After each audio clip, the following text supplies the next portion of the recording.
Have you ever fried tofu only to end up with pieces that were soft, soggy, and nothing like you expected?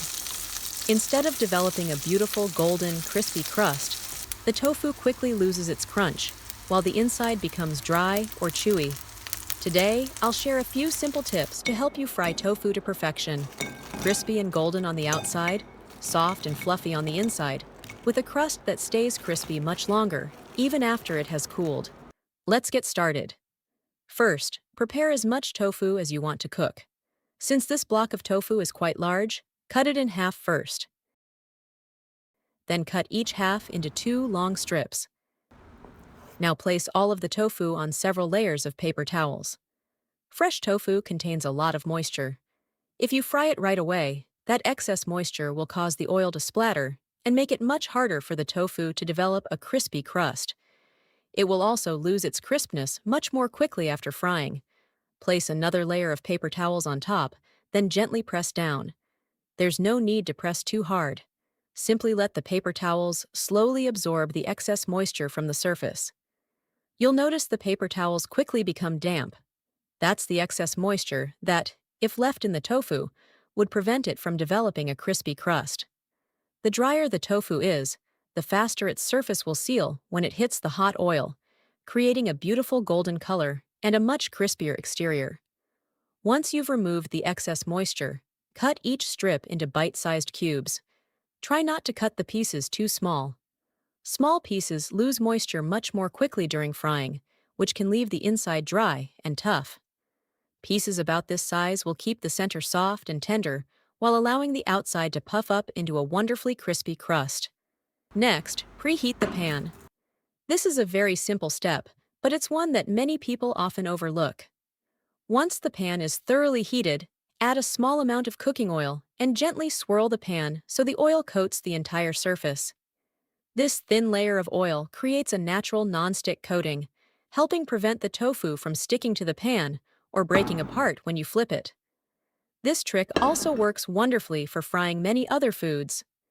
Next, add enough oil to fully submerge the tofu pieces. If you want the tofu to puff up beautifully and become evenly crispy, don't be afraid to use plenty of oil. A generous amount of oil allows the heat to circulate evenly around each piece, creating a beautifully golden, crispy crust while keeping the inside soft and tender. Wait until the oil is fully heated. Then add 1/4 teaspoon of salt. The salt helps draw excess moisture away from the surface of the tofu as it fries, allowing the exterior to brown more quickly, become crispier, and stay crispy much longer after it's removed from the oil. Next, sprinkle 1/2 tablespoon of cornstarch into the hot oil. This is a trick that not many people know. A small amount of cornstarch helps reduce oil splatter very effectively, especially when frying ingredients that still contain a lot of moisture, such as tofu, fish, or meat. As a result, frying becomes cleaner, safer, and you won't have to worry about hot oil splattering all over your stovetop. If you don't have cornstarch, you can substitute potato starch, tapioca starch, or all-purpose flour. Once the oil has reached the proper temperature, gently lower each piece of tofu into the pan. Don't drop the tofu in too forcefully because it's still very delicate at this stage. Even a small impact can chip the corners or cause the pieces to break apart. You should also avoid overcrowding the pan. Every time you add food to hot oil, the oil temperature drops. If you add too much tofu at once, the oil won't be hot enough to form a crust immediately. Instead, the tofu will absorb more oil, making it greasy, less crispy, and less beautifully browned.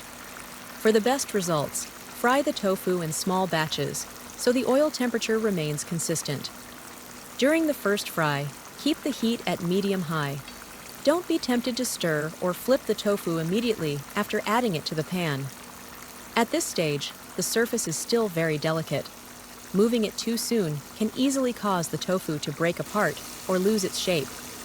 Instead, let it cook undisturbed for a few minutes. Once the underside has firmed up and turned a light golden color, gently flip each piece over. If you flip the tofu carefully, you'll notice that the surface stays perfectly intact without cracking or falling apart. This is one of the most important steps for creating a beautifully crispy crust while keeping the inside soft, moist, and tender. While the tofu is frying, prepare a bowl of ice water. If you don't have ice, very cold water will work just fine. After about 6 minutes, when all sides of the tofu have turned a light golden color, remove it from the oil immediately. Don't wait until the tofu becomes deep golden brown.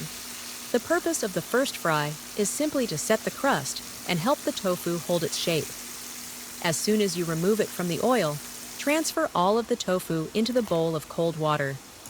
This is a thermal shock technique that many professional chefs use to create an even crispier crust during the second fry. The sudden change in temperature causes the outer layer to contract while allowing the inside to absorb just enough moisture. Then, during the second fry, the moisture inside turns into steam, gently expanding the tofu from within. This creates a puffier, crispier crust while keeping the center soft, moist, and never dry. Let the tofu soak in the cold water for 1 to 2 minutes. When you notice the tofu pieces slowly sinking to the bottom of the bowl, that's a sign they've absorbed just the right amount of water. At that point, remove them immediately. Don't soak them any longer, or they'll absorb too much water, increasing the frying time and affecting the final texture. Before the second fry, let the tofu drain thoroughly. You can place the pieces on clean paper towels to absorb any remaining moisture from the surface. This small step is well worth the effort. The drier the surface, the less the oil will splatter, and the crispier and more evenly golden the tofu will become during the second fry. Now, reheat the oil. Wait until it's fully hot before starting the second fry. This is the step that determines just how crispy your tofu will be. After the thermal shock and draining, the outer surface of the tofu has already firmed up, so you can add all of the tofu back into the pan much more quickly without worrying about it breaking apart like it did during the first fry. As soon as the tofu hits the hot oil, you'll notice the pieces beginning to puff up. The moisture trapped inside gradually turns into steam and expands, gently pushing the outer crust outward to create countless delicate, crispy layers. That's the secret to a crust that stays crispy for much longer, while the inside remains soft, moist, and never dry. Continue frying over medium-high heat to keep the oil temperature consistent. Occasionally and gently turn the tofu so every side is evenly exposed to the hot oil. Within just a few minutes, each piece will gradually change from a light golden color to a beautiful deep golden brown. You'll also notice the surface beginning to expand slightly, forming tiny, delicate ridges that resemble the airy crust of a crispy pastry. This is a clear sign that the crust has reached the perfect level of crispiness. Finally, remove the tofu from the oil and place it on a wire rack or paper towels to drain any excess oil. At this point, the results will truly surprise you. Each piece of tofu is beautifully golden, perfectly puffed, and incredibly appetizing. The outside is irresistibly crispy, producing a satisfying crunch with every bite. Meanwhile, the inside remains soft, rich, and creamy, retaining all of its natural moisture. Dip a piece into the dipping sauce, and you'll enjoy the irresistible contrast of the crispy crust with the sauce's gentle sweetness, mild heat, fragrant garlic, and bright, fresh hint of lemon. With just a handful of everyday ingredients, you can create crispy fried tofu that's every bit as delicious as the kind served in restaurants. The video ends here. If you have any comments, please leave a comment below. If you find the video interesting, please give me a like. Don't forget to share it with your relatives and friends. Remember to subscribe to the channel. Thank you for your support. Goodbye. See you in the next video.